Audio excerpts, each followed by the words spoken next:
Friends, మనం ఈరోజు తయారు చేసుకునే రెసిపీ ఆనియన్ సమోసా.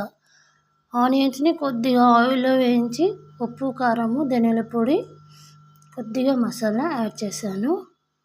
కొద్దిగా ఒక 3 వెల్లుల్లిపాయలు ఇలా చుంచి చిన్న చిన్న ముక్కలుగా వేశాను.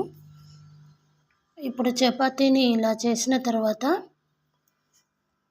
ఇలా ఒక్కొక్కటి కట్ చేసుకోవాలి. కట్ చేసుకొని ఇప్పుడు సమోసాని మనం చేసేసుకుందాం. చూడండి, ఇలా ఒక్కొక్క పీస్గా కట్ చేసుకోవాలి. ఇప్పుడు చపాతీని ఇలా ఫోల్డ్ చేసి ఇందులో ఆనియన్స్ని వేసేసుకున్నాను. ఇప్పుడు దీన్ని రోల్ చేసేసాను ఫ్రెండ్స్. ఆనియన్ సమోసా ఈ షేప్ వచ్చేలా చేసుకోవాలండి. ఇప్పుడు ఆయిల్ వేడవుతుంది. సమోసాని కాల్చుకుందాము.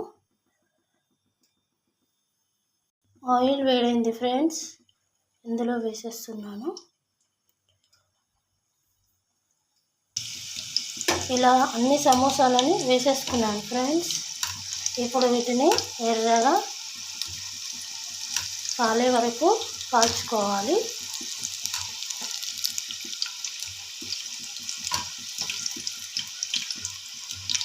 మనకి సమోసా అనేది ఎర్రగా కాలితేనే టేస్ట్ అనేది ఉంటుంది.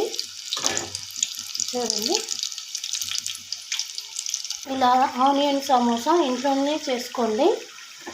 సమోసా కాలిందండి, ఫ్రై అయింది ఆయిల్లో మంచిగా.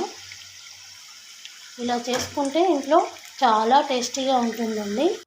ఇప్పుడు మనకి వేడివేడి ఆనియన్ సమోసా రెడీ ఫ్రెండ్స్. ఇక వేడివేడిగా తినేసేద్దామా మరి? వావ్, సూపర్గా ఉన్నాయి.